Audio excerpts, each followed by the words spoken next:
Tanzania tuko milioni 55. Mimi niliyesimama mbele yenu sio kwamba nastahili sana kuwa rais, na kwamba mimi ndiye nafaa mno kuwa rais, lakini ni wakati Mungu alitaka mimi niwe rais wa Watanzania katika kipindi.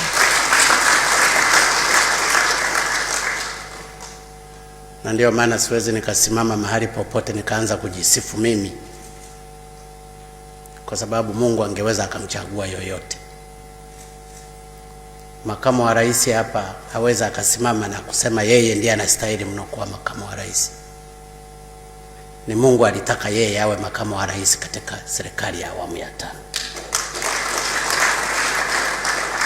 Vile vile hata waziri mkuu, kwanza sijui nilimchaguaje.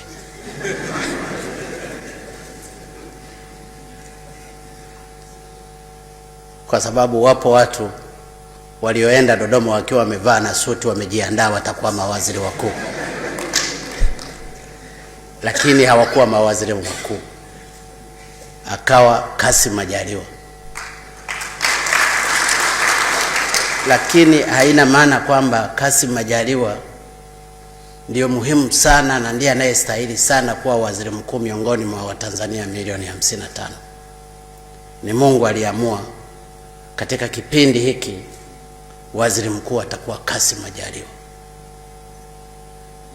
Ni vivyo hivyo katika nafasi zenu, uwe rasi, uwe katibu mkuu, uwe naibu katibu mkuu, uwe mkuu wa mkoa, uwe mkuu wa majeshi, uwe mkuu wa magereza, uwe nani. Nafasi hizi zimepangwa na Mungu alitaka tuzipate.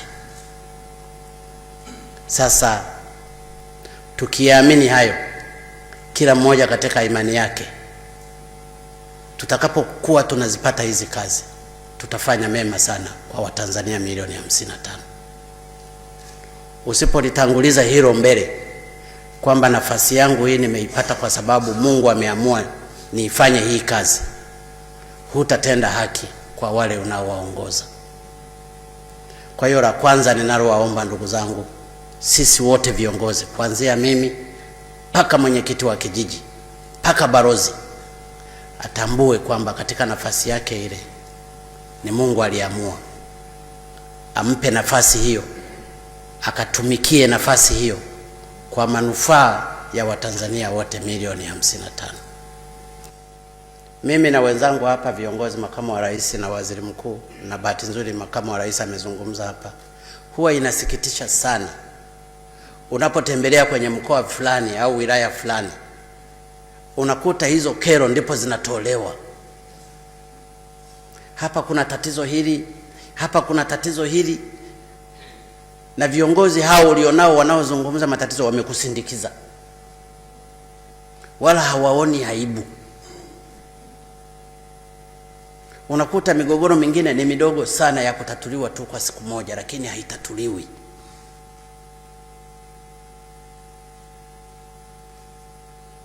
Niwaombe sisi viongozi wetu tukawe wepesi kutatua matatizo ya wananchi wetu. Huwezi ukachagua viongozi wote katika nchi, lazima wawepo wawakilishi. Ninyi ni wawakilishi wa Watanzania walio wengi, wanahitaji kuona changamoto zao na matatizo yao yanatatuliwa. Ninyi mkawe chachu ya kutatua matatizo hayo. Nitafurahi sana, na mara nyingi huwa nafurahi sana ninapoona viongozi mbalimbali wako vijijini wanahangaika kutatua hizo. Najisikia raha. Mkiamua tutaibadilisha nchi hii. Nchi hii ina potential za kila aina. Nchi hii ina uwezo mkubwa. Nchi hii ina kila kitu. Imebarikiwa sana na Mwenyezi Mungu. Ina kila kitu.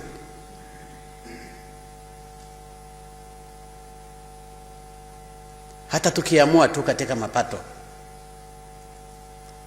Juzi nilikuwa naongea na mabalozi hapa, Unakuta kimgogoro kidogo tu cha ardhi watu wanagombana, kutatua hakuna. Unakuta wakina mama wamezulumiwa, hakuna. Na ndio maana ninawaomba ndugu zangu, hizi kazi sisi wote tumepewa dhamana. Mimi nimepewa dhamana, ninyi mmepewa dhamana. Hakuna mwenye garantia ya kazi hizi. Hata mimi wala sina garantia ya kazi hii kwamba I will be a permanent president. No. Kazi ya kukaa siku nyingine usiku kucha hulali, umekaa kwenye mafaili mengine yanakuja na yote yanataka utoe solution. It's a terrible job.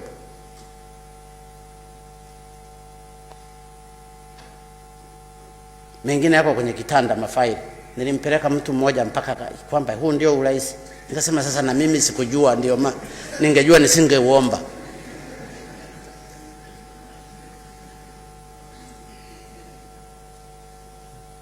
Kwa hiyo ninawaomba ndugu zangu, viongozi wenzangu, kazi hizi ni kazi za watu, ni ngumu. Leo tu mimi nimeamka nafikiri saa 8, mara IGP ananipigia, kuna watu wetu wamepata ajali kule mpakani. Mwingine naye anakupigia, utafanyaje? Sasa na ninyi basi angalau mteseke kidogo hivyo kama mimi ninavyoteseka, ili kusudi tuwasaidie hawa ambao tumepewa na Mungu kuwaongoza. Machozi yao tutakuja kuyalipa. There is no way tunaweza tukayakwepa. Kama mabaya yamefanyika kwenye mkoa wako au kwenye wilaya yako, wewe mkuu wa mkoa au wewe rasi, lazima malipo yako utayapata.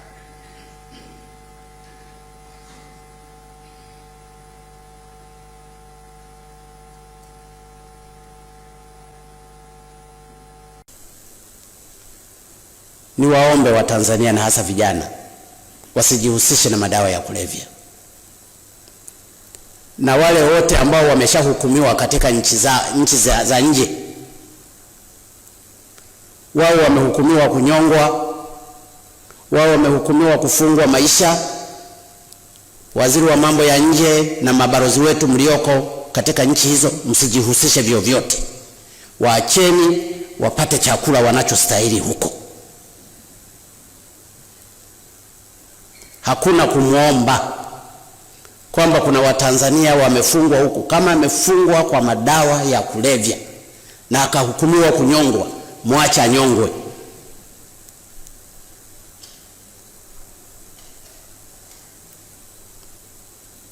Kama ameshikwa kwenye nchi yoyote ambayo sheria zake ni kunyonga, serikali ya Tanzania haijajihusisha kwa chochote. Mwache anyongwe huko huko. Nalisema hilo kwa dhati, simumunye maneno, kwa sababu vita hii ni kubwa, ni lazima tuisimamie kwa nguvu zote. Tukicheka taifa letu litakuwa na asilimia kubwa ya watu wameathirika na madawa ya kulevya. Tutakuwa tumepoteza nguvu kazi kubwa. Na kwa hili niziombe jumuiya za kimataifa, nchi kubwa na nchi pia zinazo ambao maeneo haya yanataja watusaidie katika vita hii.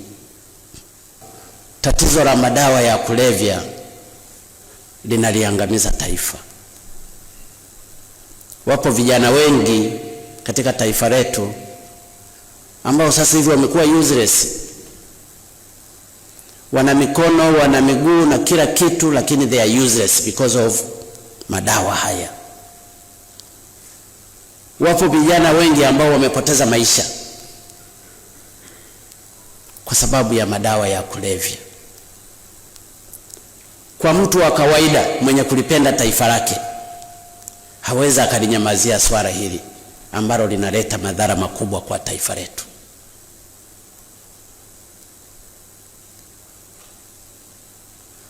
matter ni kwa namna gani hao wanaohusika wanatengeneza fedha, lakini madhara kwa taifa letu ni kubwa mno.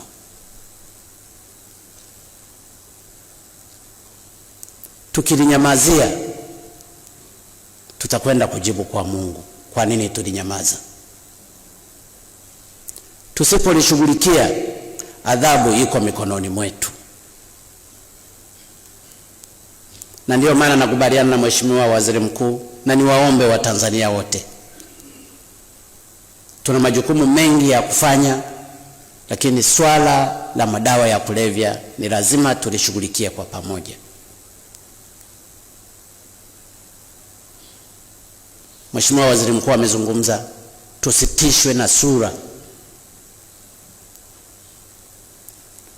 Ukishikwa na madawa ya kulevya na wewe ni kiongozi wa CCM, haina maana kwamba CCM inahusika na madawa ya kulevya. Ubebe msalaba wako mwenyewe.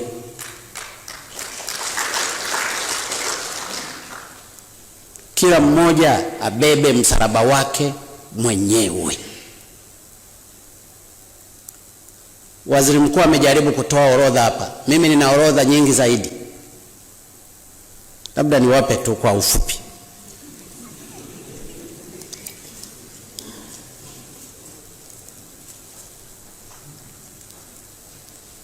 Vijana wetu waliofungwa kwenye magereza nje ya nchi, ukiacha waliomo ndani ya Tanzania, ni zaidi ya 1,000 na kitu.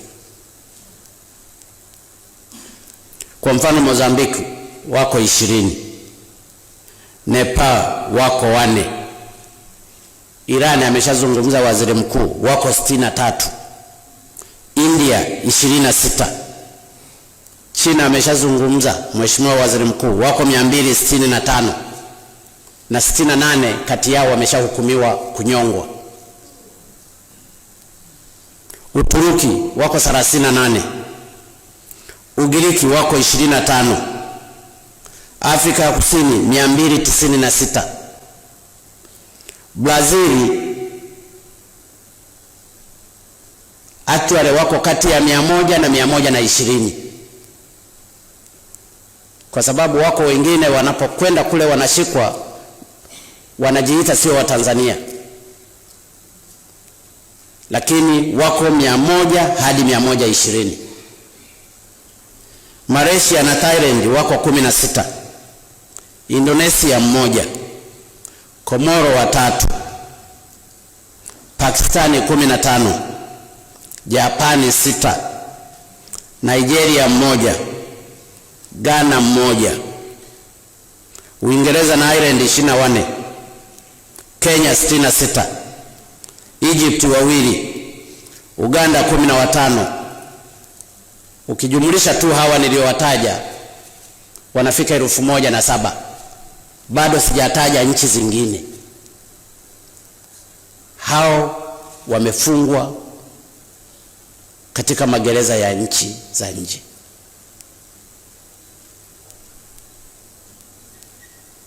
Niwaombe wa Tanzania wenzangu, hii ni vita kubwa.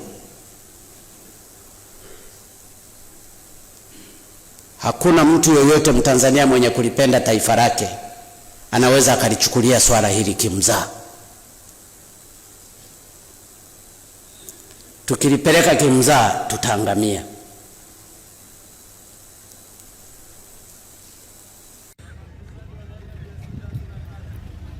Nazungumza lingine ambalo tumekuwa tukishughulikia. Tulipoingia madarakani, ndugu zangu, na hili nataka nilizungumze kwa sababu pamekuwa yanazungumzwa mengi. Tuliamua kutenga bilioni 18.77 kwa ajili ya kutoa elimu bure, kwamba mtoto ataingia darasa la kwanza mpaka sekondari asome bure. Na serikali tunachukua bajeti yetu katika hizi fedha kidogo tunazozikusanya, tunazipeleka kwenye elimu bure, kwa sababu watoto wetu, watoto wa maskini, walikuwa wanapata shida. Akienda shuleni anaambiwa huna ada, anarudi nyumbani baadaye hasomi. Tukasema hawa watoto wa maskini, watoto wa Tanzania lazima wasome bure. Sasa pametokea maneno mengine siku hizi nawasikia wanazungumza sana. kwamba watoto wanapoenda kule wakipata mimba, akishatoka kuzaa arudi shuleni. Na unakuta hao wanaozungumza hiji wao walipata mimba wakiwa shuleni. Nataka niwaeleze, tukienda kwa mzaa wa namna hiyo, kwa kusikiliza ma-NGO yanakotupeleka, yanalimaliza taifa. Mtu ametoka para, amepata mtoto, amezaa, iwe kwa makusudi, iwe kwa raha yake, iwe kwa bahati mbaya, aende shuleni, ameshazaa. Hawa wengine ambao hawajazaa, si atawafundisha?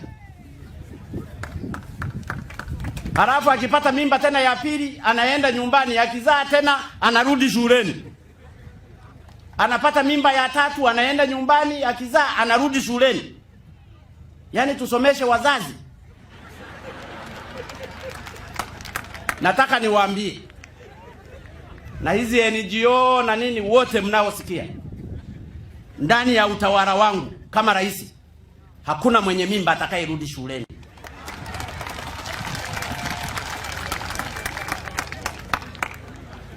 Narudia, hakuna mtu mwenye mtoto katika elimu ile ya darasa la kwanza mpaka sekondari atakayerudi shuleni. Amechagua maisha hayo ya mtoto, akalee vizuri mtoto. Lakini hata kama amepata mimba kwa bahati mbaya, yako mambo mengi ya kufanya ambayo yanaruhusu watu waliojifungua. Anaweza akaenda VETA, anaweza akajifunza kushona cherehani, anaweza akaenda kukopa akaanza kilimo cha kisasa, anaweza akafanya shughuli nyingine. Lakini ukishazaa, waranti ya kwenda shule za sekondari au msingi ni marufuku. Labda ukazalie chuo kikuu. Chuo kikuu wanaruhusiwa uwe mwaka wa kwanza, mwaka wa pili, nini, we zaa tu. Lakini sekondari, darasa la kwanza mpaka sekondari, tunapeleka watu walio na watoto, tunapoteza maadili yetu. Watazaa mno. Itafika baada ya miaka kadhaa, mtajikuta darasa la kwanza wote wana watoto, wanawahi kwenda kunyonyesha, kwa sababu mchezo huo ni mzuri na kila mmoja angependa ufanye. Halafu panatokea watetezi wa mchezo wa ovyo wa kulipeleka taifa mahali pabaya. Narudia, katika kipindi changu kama rais, ukishapata mimba ni kwa heri. Lakini nitoe wito kwa vyombo vya dola, kwa sababu watakuja wengine watasema, je, wanaowapa mimba sasa wanataka mimi niabadilishe maumbile? Wanaowapa mimba kama ni mwanafunzi au mtu wa nje, sheria ipo na kuna miaka 30 na wasubiri. Kama ni mwanafunzi, huyu atakwenda kulea mtoto wake, huyu atakwenda kutumikia miaka 30, na mashamba tumeyafungia mengi. Zile nguvu alizozitumia kuzaa mtoto akazitumie kulima. Akitoka kule baada ya miaka 30, sisi tumepata mpunga wetu na yeye nguvu zimeshapungua, inawezekana atabaki na huyo mtoto. Lakini kusema mtu umezaa, halafu hawa anawahubiria wenzake, unajua ilikuwa hivi, si nilijaribu hivi tu. Kwanza hata kuzaa ni rahisi tu. Wenzake nao watamani, nao wakazae, halafu warudi, halafu baadaye rudini shuleni. Watu wa ajabu sana. Hatuwezi tukalipeleka taifa hili katika maadili ambayo hayapo. Never. Lakini hawa wanaowatetea wazazi hawazuiliwi. Hizi NGO mbona wanajilipa hela tu, na hao wanaowafadhili kwa ajili ya kuja kupoteza taifa letu? Si wakafungue shule za wazazi? Kwani wakifungua shule hapo ya private wote wana watoto wawasomeshe, tutawazuia? Akishafanya hesabu 2 mara 2, kabla hajajibu amwambie mwalimu, nakwenda kunyonyesha kwanza mtoto wangu, namsikia huko analia. Hizi NGO zikafungue shule za wazazi sio zilazimishe serikali. Ninatoa pesa ya bure hapa kwa ajili ya kusomesha watoto, wanafunzi ambao wameamua kwenda kusoma, halafu nikasomesha na wazazi. Kwa hiyo Mama Salma, mimi nakupongeza, ulilisimama hilo ukalizungumza bungeni. Mama, endelea hivyo hivyo. Sisi wote tuna watoto. Hata kama mimi na mtoto wangu wa kike akapate mimba huko, halafu tena nimpiganie kurudi shuleni, waende wakafanya, halafu wataona kama nitawarudisha shuleni. Ni lazima tufike jamani, ndugu zangu wa Tanzania. Hawa wanaotuletea haya mambo, msifikiri wanatupenda sana. Wametuletea madawa ya kulevya.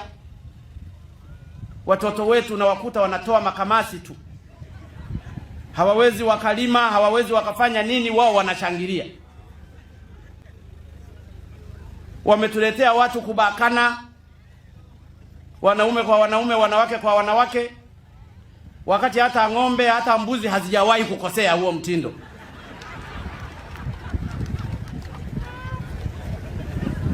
Uwezo ukamuona mbuzi. Ninyi wachungaji mmeshawahi kuchunga? Umeshawahi kuona hata ng'ombe anakosea? Au mbuzi? Au kondoo, hata nguruwe, au mnyama yoyote? Lakini tunaambiwa sisi wa Tanzania tuwe tunakosea mahali penyewe. Ni ujinga, ni upumbavu. Kwa hiyo ni lazima tufike mahali wa Tanzania tujitambue. Tumuogope Mungu. Tujirekebishe. Haya mambo ya kukopi tutakopi na ya ajabu. Na saa nyingine wanaleta kwa michango wanasema tutakusaidia hiki. Kumbe hata hayo wanayotusaidia ni mali zetu zimetoka huko. Unajua, lazima tujianjaruke basi, tujitambue ndugu zangu wa Tanzania. Tunajikaanga kwa mafuta yetu wenyewe. Tanzania imebarikiwa na Mwenyezi Mungu, ni tajiri mno. Tajiri. Na ndiyo maana ninapongeza sana watendaji na viongozi wa chama changu ambao wamekuwa wasimamizi wazuri wa maadili ya Watanzania. Niwaombe ndugu zangu wa Bagamoyo, tuendelee kusimama hivyo. Tutafika na Mungu atatusaidia. Saa nyingine tunapata marana ya ajabu kwa kufanya mambo ambayo hayakuumbwa. Yaani unang'ang'ania tu mahali ambapo hata hapastahili.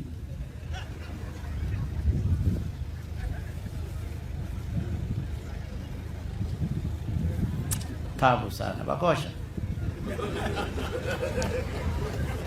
Ninazungumza haya kwa sababu niko kwa watani zangu.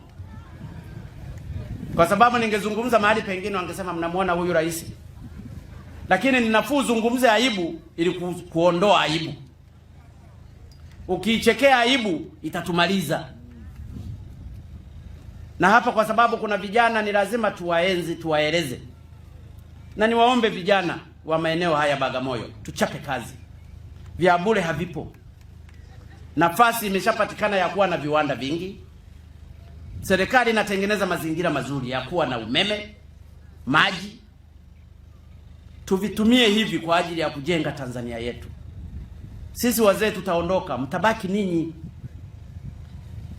Mjipange kwa ajili ya kutengeneza Tanzania mpya. Tanzania yenye mwelekeo. Tanzania yenye maendeleo. Mimi urais huu ni wa temporary. Pamekuwepo na marais wangapi? Alikuwepo Nyerere, amekuja Mwinyi, amekuja Mkapa, amekuja mzee Kikwete, na mimi baadaye nitakuwa mzee, watakuja wengine. Lakini katika kipindi hiki lazima niwaeleze yale ambayo ninafikiri nina wajibu wa kuwaeleza.